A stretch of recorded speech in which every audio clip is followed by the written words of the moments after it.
बांकीपुर में जनसुराज ने ऐतिहासिक जीत दर्ज करते हुए बीजेपी को करारी शिकस्त दी है और बीजेपी के उस किले को फतह किया है जिसके बारे में बीजेपी को फख्र था कि उस किले को कोई ढा नहीं सकता है, यानी कि फतह नहीं कर सकता है। लेकिन जनसुराज के प्रशांत किशोर ने 19,000 से ज़्यादा वोट की मार्जिन से बीजेपी के उम्मीदवार को करारी शिकस्त दी है।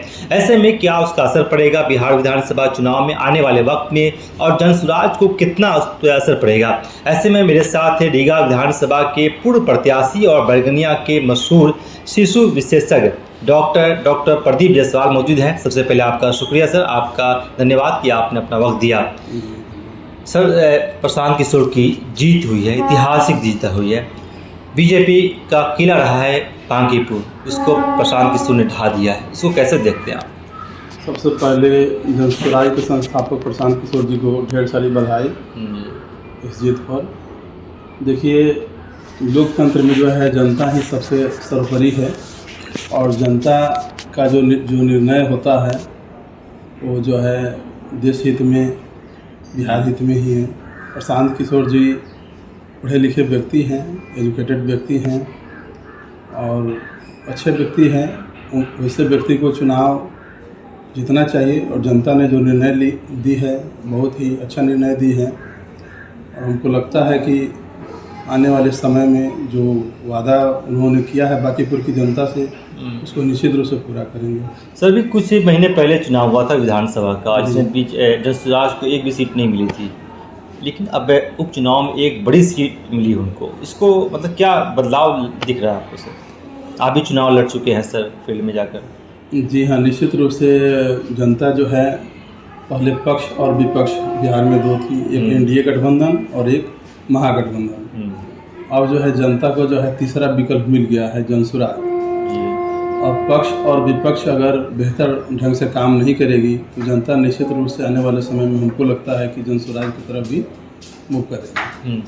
सर, उनके कार्यकर्ताओं पे क्या असर पड़ेगा? क्योंकि उनके कार्यकर्ता एक तरह से मुरझा गए थे, तो लगता है कि उनके कार्यकर्ताओं के अंदर एक ऊर्जा प्रदान होगा। निश्चित रूप से, और हम भी देख रहे हैं कि उनके कार्यकर्ताओं में नई जोश, नई उमंग आ गई है और ये लोग पूरी मजबूती से जो है काम करेंगे। अभी हम तो किसी दल में है नहीं जी, लेकिन फिर भी सभी लोगों को ढेर सारी बधाई जी। सर, आप भी चुनाव लड़े हुए हैं, तो अब आपका फोकस भी है कि 29 की तैयारी आप भी कर रहे हैं, तो अब इस चीज़ से नतीजे सामने आए, इससे कितना सबक आप हासिल किए हैं, कितना आपको? देखिए, अभी हम तो किसी दल में हैं नहीं जी। जनता से हम समय समय पर मिलते हैं, शिविर के माध्यम से हुआ या जैसे हुआ, कहीं किसी तरह की घटना हो गई या कहीं, तो जनता से हम लगातार संपर्क में हैं और 30 में चुनाव है, 30 की तैयारी में हम लोग जो है लगे हुए हैं। लगता है कि बिहार में तीसरा विकल्प के तौर पर जनसुराज आ पाएगी अगर पक्ष और विपक्ष जी, सत्ता पक्ष काम को ठीक से अगर नहीं करती है, नीतीश कुमार के मॉडल को लेकर के अगर नहीं चलती है और विपक्ष जो है उसको मजबूती से आवाज़ नहीं उठाती हैं, तो निश्चित रूप से जो है जनता जनसुराज पर विश्वास करेगी। प्रशांत किशोर जी को हम देखते भी हैं, लगातार वो जो है एक्टिव रहते हैं, सड़क पर हो या सोशल मीडिया पे हो। अब उनको एक मौका मिल गया है जनसुराज को बिहार विधानसभा में मजबूती से बात रखने के लिए, तो निश्चित रूप से हमको लगता है कि प्रशांत किशोर जी जैसे व्यक्ति चुनाव जीत कर गए हैं, पढ़े लिखे व्यक्ति हैं, 5-6 बार हम भी मिले हैं बात होगी और उनका व्यवहार उनको अच्छा लगा और बिहार के हित में वो मजबूती से आवाज़ उठा रहे हैं और विधानसभा में उठाएंगे तो निश्चित रूप से जनसुराज मजबूत होगी। सर, बीजेपी के बड़े नेता ने कहा कि अगर नीतीश कुमार को साइड करने का ये नुकसान हुआ है, इसको कितना सही मानते हैं? देखिए, हमको भी लग रहा है क्योंकि आज लगभग जो है 100 कुछ दिन हो गया सम्राट चौधरी का सत्ता में मुख्यमंत्री बने हुए, लेकिन 100 दिन पहले देखिए या 120 दिन पहले नीतीश कुमार के कार्यों को देखिए, चाहे वो प्रशासन पर हो या कहीं भी जो पकड़ थी, वो जो है सम्राट चौधरी का थोड़ा हम ढीला देख रहे हैं। अच्छा। और जनता की जो है अफसरशाही तो बहुत है, जनता की आवाज़ को सुनी नहीं जा रही है, तो जनता निश्चित रूप से हमको लगता है कि तीसरे विकल्प की तलाश में है और मौका देंगे। सर आप फील्ड में अपने क्षेत्र में कई जगहों पे कैंप भी लगाते रहे हैं, मेडिकल कैंप, तो मेडिकल कैंप से आगे बढ़कर भी कुछ बड़ा करने की योजना है आपके अपने क्षेत्र के वासियों के लिए? हम तो कर ही रहे हैं, लोगों से सलाह लेते हैं कि आगे हमको क्या करना चाहिए। जी। जनता का जो आदेश होगा उसके हिसाब से हम चलेंगे, आगे बढ़ेंगे। अगर बिहार में इस वक्त चुनाव होता है अभी की स्थिति में, क्या लगता है कि सबसे बड़ी पार्टी कौन बन के उभरेगी?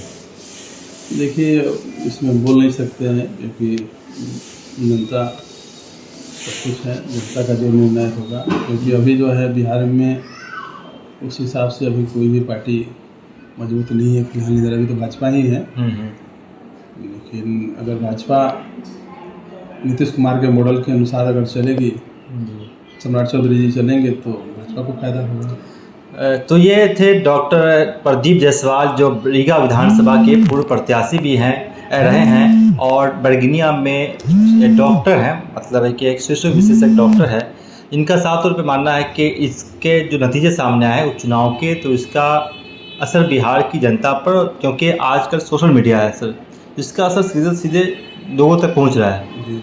तो इसका असर लोगों तक पहुंचेगा और आने वाले वक्त में प्रशांत किशोर एक तीसरे दल के तौर पर उभरने की कोशिश करेंगे और कहीं ना कहीं कुछ हद तक वो कामयाब हो सकते हैं, जिस तरह का भी माहौल चल रहा है। क्योंकि जेएनजी का भी, आपको लगता है सर जेएनजी का असर पड़ा है इस चुनाव में?